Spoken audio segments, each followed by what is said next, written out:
Croydon Conversations. This is a series of conversations that we're having with some of the key stakeholders that are involved with the London Borough of Croydon and the work that the Develop Croydon Forum are doing to help to encourage inward investment and to promote Croydon as a great place to live, work, invest, play, and all those other things that we know so well. I'm delighted that this morning I'm joined by Jess Berney. Jess is the fund manager for Schroder UK Real Estate Fund, and particularly that's in relevance to Croydon, to the Ruskin Square development, which has been such a key part of everything that's gone on in Croydon for the last 10 plus years. So we're delighted, Jess, to have you with us today to have a chat with us. So welcome to this conversation. First of all, just for the benefit of the audience, it would be really helpful if you could just give us a brief overview of your role and of the scheme at Ruskin Square. Yeah, sure, no problem. As you introed, I'm the fund manager for the Schroder UK Real Estate Fund, otherwise known as SREF. SREF owns the entire 9-acre site adjacent to East Croydon Station, so known as Ruskin Square. And that scheme actually totals just over 1.25 million square feet of office space. It's got 625 residential units in the pipeline, and we've got 100,000 square foot of retail or leisure below those office buildings, and obviously there is public realm throughout. So Croydon is a significant investment for the fund. So the fund is currently about 2.3 billion. So there is huge amounts of focus and support for Croydon, given how significant it is within the fund. Great. And what are the latest updates on the scheme? Because, you know, there's been a lot happening, and there were some announcements earlier in the year. So what is the latest on the scheme? Yeah, I mean, just to bring you up to date, so we've built the first of our 4 residential buildings on the site. We've built the first of our 5 commercial buildings plot, which is entirely let to the HMRC. And then in March this year, which is one of the more unusual deals I've done in the midst of lockdown, we signed a second pre-let to the government for 330,000 square foot office building. So that will actually combine the next 2 sites. We've just recently received planning permission, which is fantastic, and we're due to start on site in November, with our target PC is Q4 2023. This is a really significant letting for both the fund, but it's also hugely positive for Ruskin Square, I think, and Croydon as a whole. Yeah, no, definitely. And at this time, you know, probably one of the most significant things that's happened, well, within London, potentially pulling that off throughout this very difficult period. And you say it's going to start literally now, November. We're talking about this year. Yes, in fact, the reason I was slightly late for this call is I've just come off a legal call to sign the contract. So yes, we're due to start at the end of November, and then PC, which is practical completion of the whole building, is targeted for Q4 2023 because it is such a significant building. And it's let again to another government office. Is that presumably got a lot to do with the success of the first letting, and the fact that HMRC have found that to be a good place to be and a good building, etc., etc.? I think so. I mean, I obviously can't speak for the government themselves, right. But I would have thought it is the delivery of these grade A office buildings. They're sustainable, they're operationally efficient, and I think they just create a sort of first-class environment for their staff. They're at affordable rental levels in a location, you know, as you said earlier, which has great transport links. There's affordable housing, and there's actually really interesting amenity with things like Box Park and the town centre, and there's a real sense of community in Croydon. So that's why we like to invest in Croydon. So I think it has the same appeal to the government as occupiers. Yeah, and certainly that Box Park initiative and investment has been made a huge difference to Croydon over the last few years now. And at the time when that was announced, that was, you know, fairly unusual, but you know, a great thing for Croydon, and Croydon was in great need of that at the time. What are the future plans for Box Park now? You know, how long is that envisaged to be there, and what are the plans for that? Yeah. So I mean, We built Box Park in conjunction with the council, and Box Park actually sits on the last of our development sites.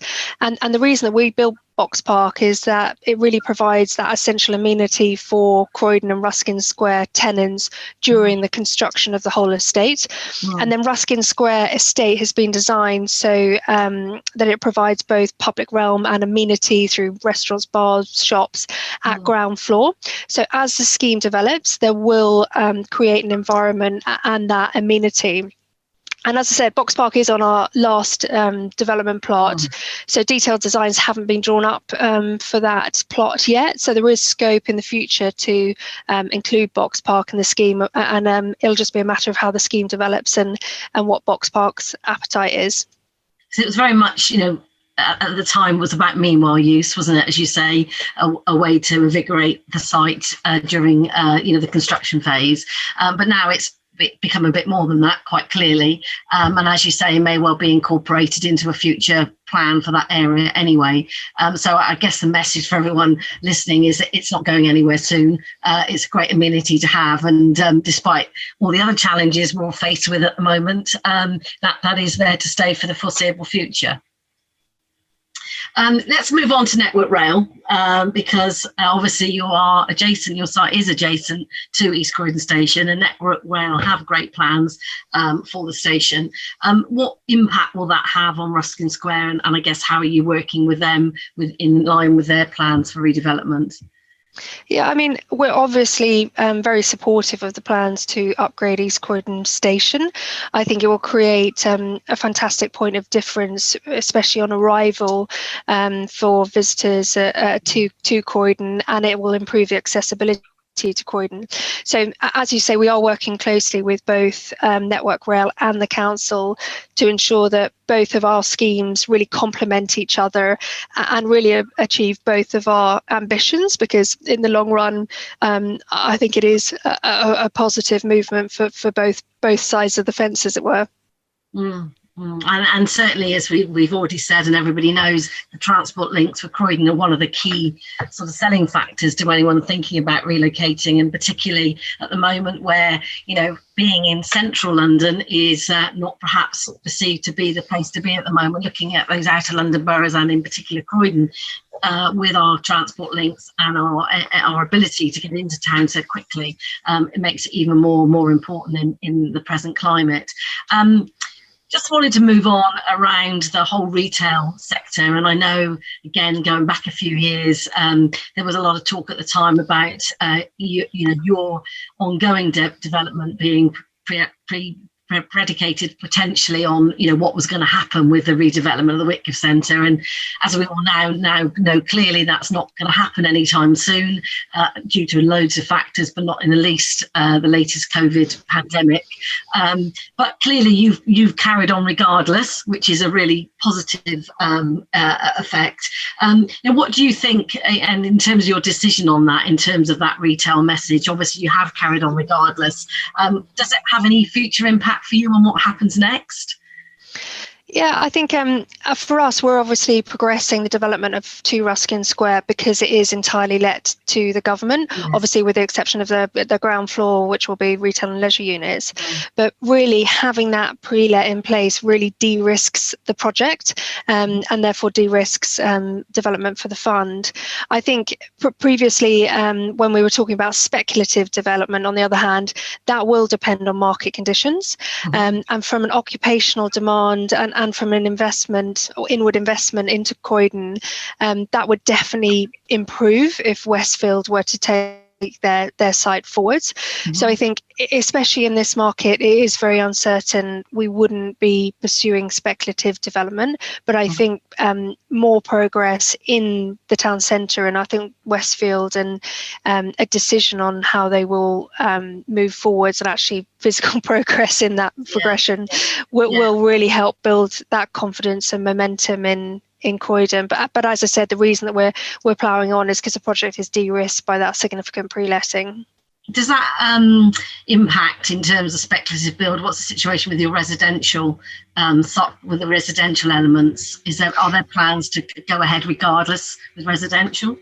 So residential is slightly different because there is obviously a huge housing crisis in London, and I think one of Croydon's huge benefits is it's more affordable yet so accessible to London. So not only the sort of amenity that central London brings, but also the jobs pool is enormous, because obviously this links back to our conversation about the transport links with Network Rail, but really from Croydon you can access the whole of London and then pretty much the whole of the South Coast as you go down to Brighton. So I think the affordability of the residential is very different. So we've actually just got planning for detailed planning for our next 2 residential sites. So we're looking at those in the context of other residential developments that are going up in Croydon.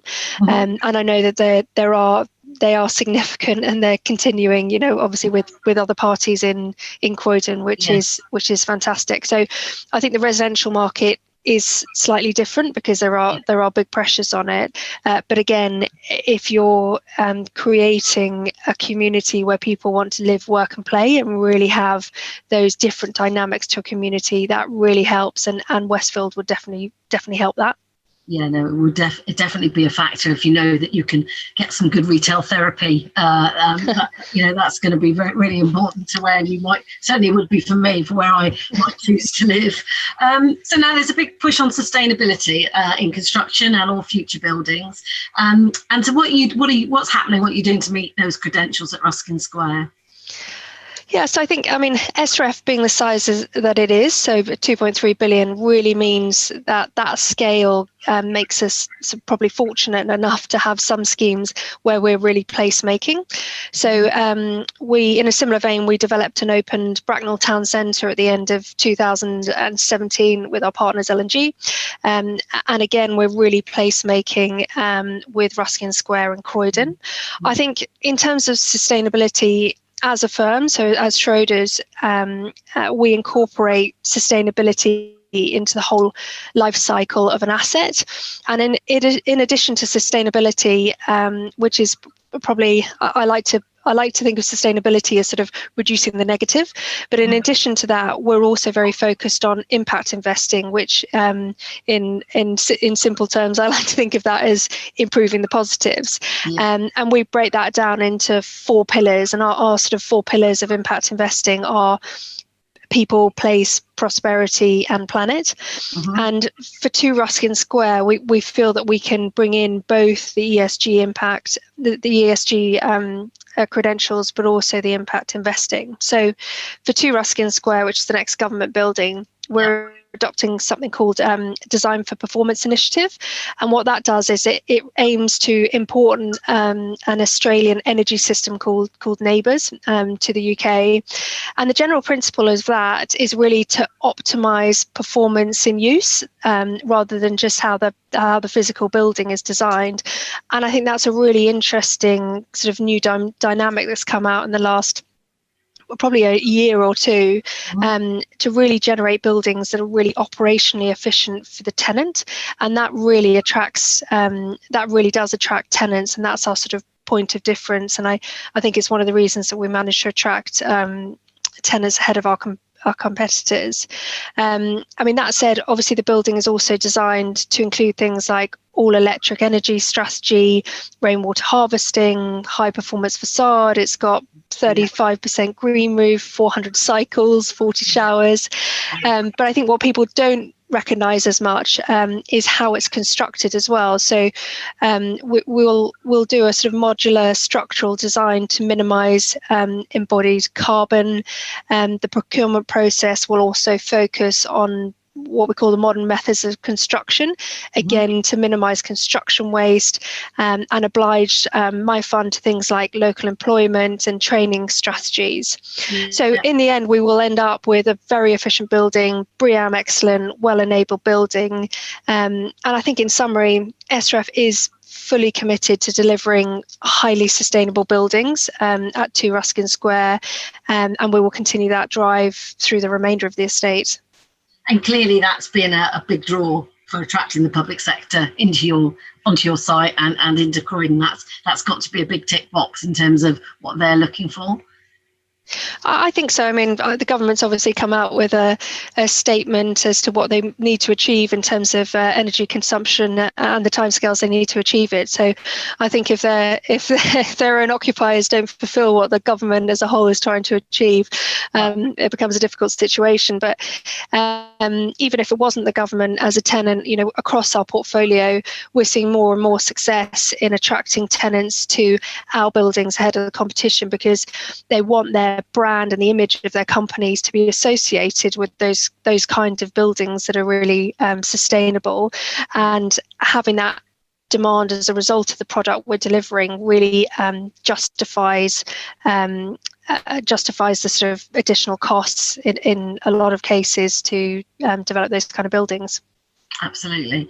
And I guess we need to talk about the future of the office more generally in this COVID world. We're actually recording this the night before, or the day before we go into the second lockdown, which is not what any of us obviously wanted, but we understand why it's needed. But what is your view about the future of the office? I mean, your portfolio is wide and ranging, and a lot of it is in those high sort of central London places. What's your view of what's going to happen post-COVID? Yeah, I mean, it's obviously the question that everyone always asks, and it actually amuses me, because at the beginning of lockdown, when the weather was lovely and it was new to everybody, everyone loved working from home and thought they'd never come back to the office. And as that continues and the weather's got worse and they've got to know their children better, they can't wait to get back to the office. So I think, on a serious note, we do as a house believe that the office is still the best place for staff to collaborate, build new business ideas, and importantly, train staff as well. And I think whilst COVID has accelerated, what was already a trend for flexible working, we anticipate that to only be occasional days working from home rather than long-term permanent basis. So as a result, we think there will still be demand for good quality space in city centres, close to universities, and they're likely to grow. And I think we continue to believe in our long-standing strategy for the fund, which is to invest in the London sub-markets, where we believe that our assets continue to benefit from increasing demand, especially from tenants in the tech sector. Right. And I think that these, on the sort of downside, we do think that there will be a continued polarization between prime and secondary buildings, as companies want to have a positive environment to promote that collaborative position between their staff. And actually, this is an interesting link to your last question, because the focus on sustainability actually does come hand in hand with the impacts of COVID. So good quality buildings focused on factors such as staff well-being, increased fresh air volumes, for example. I think those kind of buildings are likely to be more sought after by tenants, because they want to create that positive environment for their staff to come in on the days that they are coming in. Yeah. So I think that's key. And I think in terms of local economies, which is the second part of your question, I think more people working from home occasionally. There might be more of a longer term shift to people buying locally, but I do think it will balance out with the office still being the best place for companies to grow their businesses from.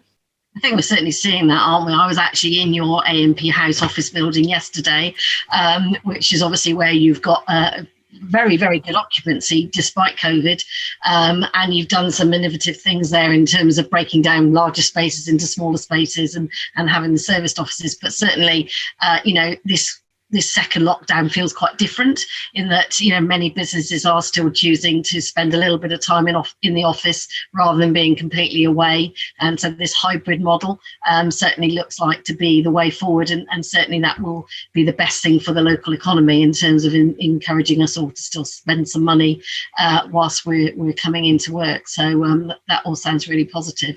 I suppose sort of to end this conversation, it would just be really interesting to understand, what you think the future is for Croydon in terms of, what do we think the next 2, 5, 10 years might look like? I mean, obviously, you're fully committed. You've got huge investment. You're not going anywhere.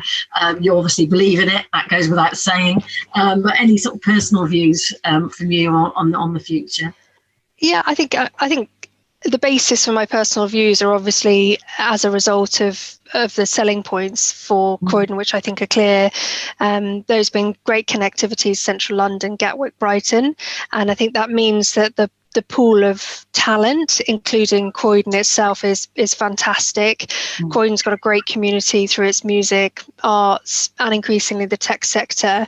And I think for businesses, there's increasing provision of good quality office buildings at affordable rents, which is key.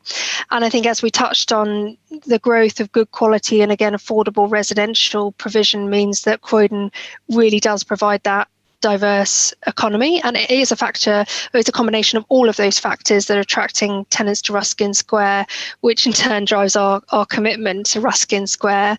But I think looking forward then into the future, I think the focus really needs to be on promoting what we have. All of us are responsible for that promotion. So we promote what we have and what we are delivering in Croydon, and I think further development will come hand in hand with that inward investment. There is, because of the market uncertainty, there's no build and they will come mentality. We all have to work together on development and inward investment. And I think a key part to unlocking this is Croydon's advancements in higher educational facilities, especially. Obviously, Croydon's made great strides with South Bank University's commitment more recently. And I think that Croydon are continuing to develop a growing and diverse tech sector capabilities. Again, across our portfolio, that's where we're seeing most of our tenant demand for. So I think those are two things: capturing higher education, capturing the tech sector, and both inward investment and developers working hand in hand will be the key for the next few years. Well, that's fantastic. And actually, that is exactly what we're doing here right now. We are working together with you to promote Croydon, and Croydon Conversations are very much about sharing your views and the views of others. So delighted that you've been able to spare this time to talk to us this morning. And thanks very much, Jess. And we look forward to hearing more in the future. Thanks very much. You're welcome. Thank you.